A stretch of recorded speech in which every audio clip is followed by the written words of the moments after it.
계속 내가 먼저 연락하고, 내가 맞추고, 내가 불편해도 웃고, 이런 관계 언제까지 계속해야 할까요? 우리 모두 이런 경험 있으시죠? 누가 말해주진 않지만 정리해야 할 타이밍은 분명히 있습니다. 오늘은 그 이야기에 대해 우리 같이 짚어보려고 합니다. 어머, 이런 주제라니 좀 불편한데? 라고 생각하실 수도 있지만 오늘 이 시간이 끝나고 나면 진작 이렇게 했어야 했는데 하는 후련함을 느끼실 거예요. 우리 나이에 꼭 필요한 그 누구도 알려주지 않는 인간관계 정리법을 함께 알아볼까요? 여러분, 이건 단순한 이야기가 아닙니다. 우리 세대들이 평생 겪어온 문제이기도 하죠. 참고 견디는 것이 미덕이라 배워온 우리. 이제는 조금 다른 관점에서 관계를 바라볼 때가 되었습니다. 오늘 끝까지 함께 해주시면 당신의 인생 후반부를 더 가볍고 행복하게 만들 비밀을 알게 되실 겁니다. 시작하기 전에 구독과 좋아요 부탁드립니다. 여러분의 작은 관심이 저에게는 큰 힘이 됩니다. 손절이란 말, 왠지 차갑고 무책임하게 느껴질 수 있어요. 특히 우리 세대일수록 사람은 오래 알아야지, 참는 게 미덕이지, 이런 마음을 품고 사시잖아요. 저도 그랬어요. 불편한 관계도 에이, 다 사람 사는 거지 하며 넘겼죠. 이웃집 아주머니가 내 살림살이를 캐물어도, 친척이 무례한 질문을 해도 웃으며 넘겼습니다. 그게 어른의 품격이라고 생각했으니까요. 그런데요, 그 인내가 나를 병들게 할 수도 있다는 걸 깨달은 건 정말 최근의 일입니다.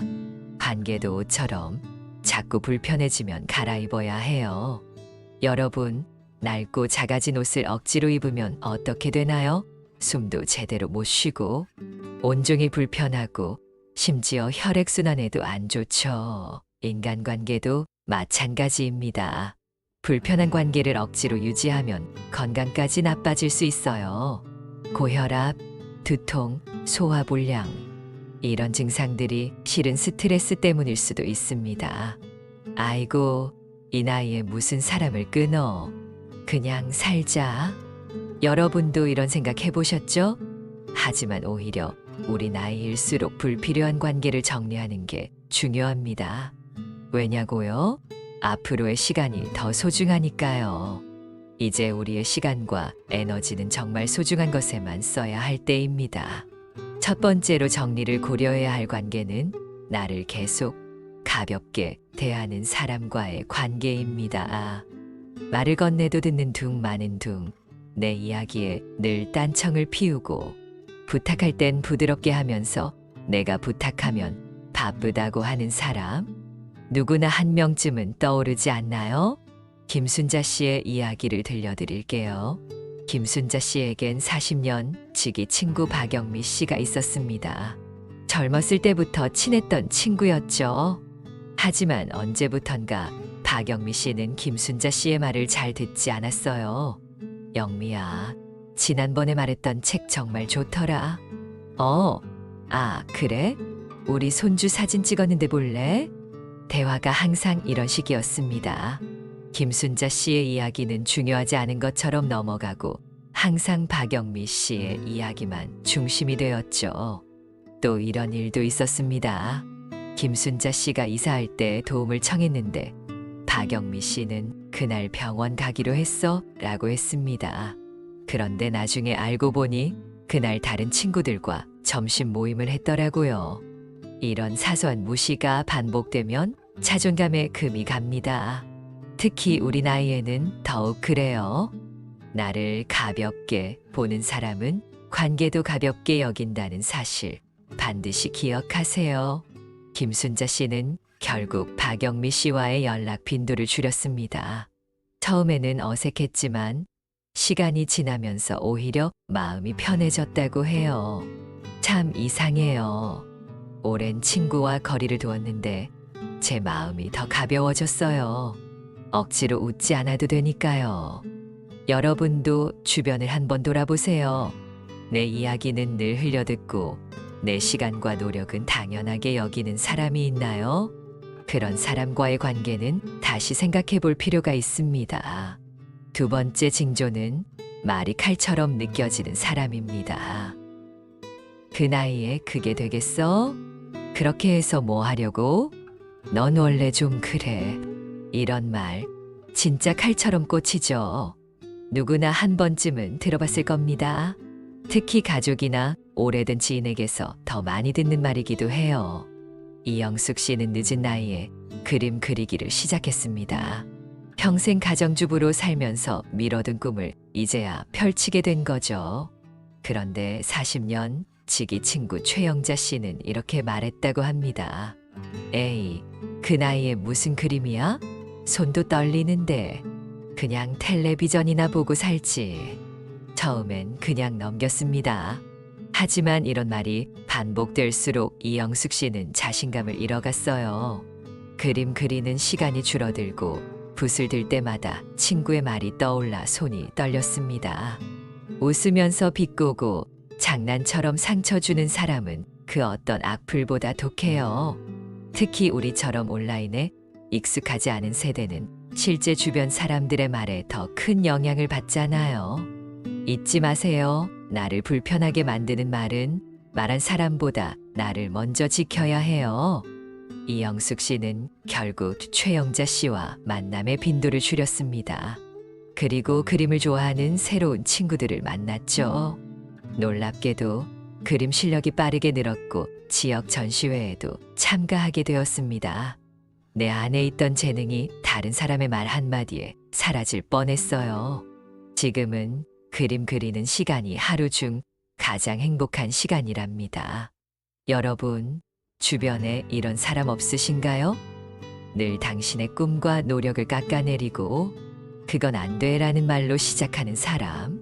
그런 사람과 거리를 두는 것도 자기 자신을 지키는 방법입니다. 세 번째 징조는 만나면 항상 피곤한 사람입니다. 대화 끝나고 나면 기분이 축 처지고 항상 본인 이야기만 하며 내 얘기엔 에이 하며 흘려버리는 사람. 또 연락이 올까봐 긴장되는 사람이 있다면 주의하세요. 이런 사람은 감정 에너지를 갉아먹는 감정 흡혈귀입니다. 가만히 곁에만 있어도 내 기운이 빠져요.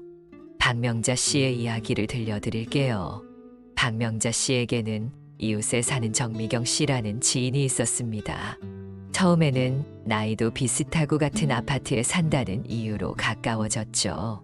하지만 만날 때마다 정미경 씨는 자신의 아들 자랑, 며느리 흉, 이웃 험담으로 시간을 채웠습니다.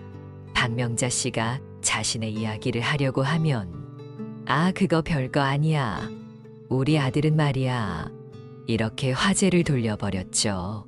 처음에는 그냥 말이 많은 사람이라고 생각했는데 시간이 지날수록 박명자 씨는 이상한 점을 발견했습니다. 정미경 씨를 만나고 나면 왜 이렇게 피곤한 걸까? 아침에는 괜찮았는데 정미경 씨와 점심 먹고 나니 두통이 생기네. 그건 내가 싫어서가 아니라 그 사람이 소모형 인간이기 때문입니다.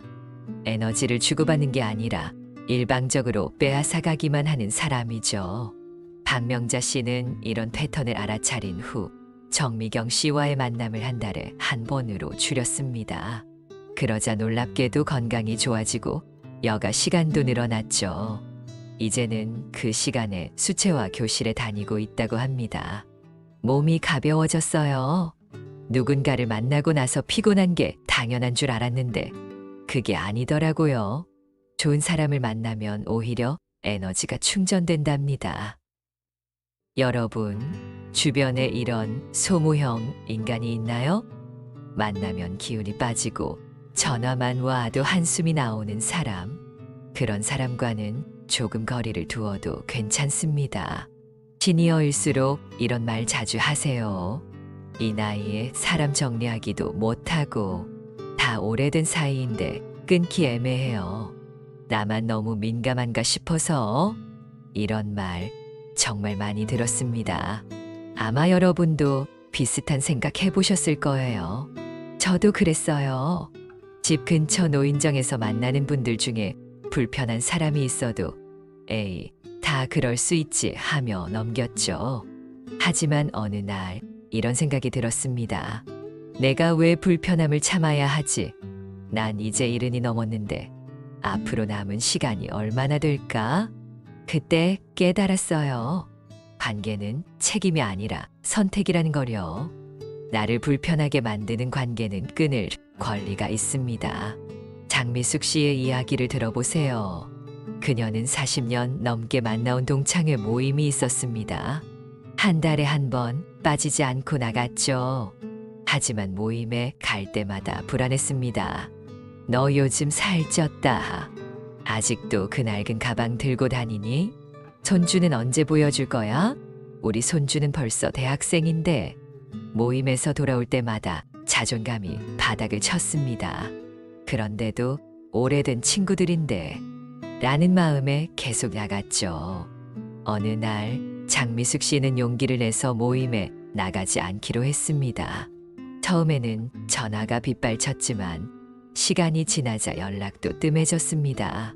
그리고 놀랍게도 장미숙 씨의 삶은 더 풍요로워졌어요. 내가 왜 그 모임에 집착했는지 모르겠어요. 이제는 도서관 독서 모임에서 만난 새 친구들과 더 즐겁게 지내고 있답니다. 이 나이에도 새로운 관계를 만들 수 있다는 게 신기해요.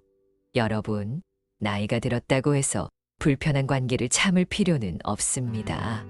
오히려 남은 시간이 소중하기 때문에 더 가치 있는 관계에 시간을 써야 하지 않을까요? 손절이라는 말이 너무 차갑게 느껴지신다면 정리라고 생각해 보세요. 정리한다는 건 미워서가 아니라 더 이상 맞지 않기 때문이에요. 말하지 않아도 불편한 사람, 보고 나면 하루 종일 찜찜한 사람, 내 감정선에 스며들지 못하는 사람, 그런 사람은 정리의 시간이 필요하다는 신호입니다. 정리는 어떻게 하면 좋을까요? 몇 가지 실용적인 방법을 알려드릴게요. 첫째, 갑자기 관계를 끊을 필요는 없습니다. 만남의 빈도를 조금씩 줄여보세요. 일주일에 한 번 만나던 사람이라면 2주에 한 번으로, 그리고 한 달에 한 번으로. 둘째, 바쁘다는 말은 가장 좋은 변명입니다. 요즘 건강관리 때문에 시간이 없어요. 손주 봐주느라 정신이 없네요. 이런 말로 자연스럽게 거리를 둘 수 있죠. 셋째, 대화의 깊이를 조절하세요. 깊은 고민이나 개인적인 이야기는 나누지 않고 일상적인 대화만 나누는 것도 방법입니다. 넷째, 새로운 관계를 만드는데 시간을 투자하세요. 문화센터, 노인복지관, 동네 산책 모임. 새로운 친구를 만날 기회는 생각보다 많습니다. 이정숙 씨의 사례를 보세요. 그녀는 40년 넘게 알고 지낸 친구가 있었습니다. 하지만 그 친구는 늘 이정숙 씨의 선택을 무시하고 자신의 의견을 강요했죠. 이정숙 씨는 갑자기 관계를 끊는 대신 차츰 연락 빈도를 줄였습니다. 그리고 그 시간에 오랫동안 하고 싶었던 수영을 배우기 시작했죠. 수영장에서 만난 또래 친구들과 새로운 관계가 형성되었고 지금은 그들과 더 많은 시간을 보내고 있습니다. 기존 친구와의 관계가 완전히 끊어진 건 아니에요. 가끔 만나지만 이제는 그 사람의 말에 일일이 상처받지 않게 되었어요. 내 삶의 중심이 달라졌거든요. 여러분, 관계 정리는 끊는 것이 아니라 거리 조절이라고 생각하세요. 그리고 그 거리는 여러분이 편안함을 느끼는 만큼이면 됩니다. 내가 먼저 사라졌을 때 그 사람이 아무렇지도 않다면 그게 그 사람의 마음 크기입니다. 그리고 그게 관계의 진심이에요. 관계는 맞춰가는 것도 필요하지만 내 마음이 닳지 않게 지키는 것이 더 중요합니다. 특히 우리 나이에는 더욱 그래요. 남은 시간을 소중하게 쓰려면 누구에게 쓸 것인지 현명하게 선택해야 합니다. 혹시 지금 떠오르는 사람이 있으신가요? 그 사람 생각만 해도 마음이 무겁고 답답해진다면 그건 정리의 사인이에요. 먼저 연락하지 마세요. 먼저 안달하지 마세요. 거리를 더 보세요. 진짜 관계는 멀어져도 끊어지지 않습니다. 일정 기간 연락을 줄여봐도 다시 자연스럽게 이어질 수 있는 게 진짜 관계예요. 자, 실험해 보세요. 평소 먼저 연락하던 그 사람에게 일주일만 연락하지 말아 보세요. 그리고 그 사람이 먼저 연락해 오는지 지켜보세요. 50년, 60년을 살아오면서 쌓은 삶의 지혜가 있잖아요. 그 지혜로 인간관계도 정리할 때가 왔습니다. 나를 소중하게 여기는 사람들과 함께하는 시간이야말로 진정한 행복이니까요. 오해하지 마세요. 이 모든 이야기는 여러분을 더 사랑하라는 메시지입니다. 자신을 사랑하는 사람만이 진정한 관계의 가치를 알 수 있거든요. 지혜와의 동행이 당신의 인간관계에도 가벼움을 드립니다. 오늘 영상이 여러분에게 도움이 되었길 바랍니다. 구독과 좋아요 눌러주시면 더 좋은 영상으로 찾아뵙겠습니다. 여러분의 소중한 의견도 댓글로 남겨주세요. 다음 영상에서 다시 만나요. 감사합니다.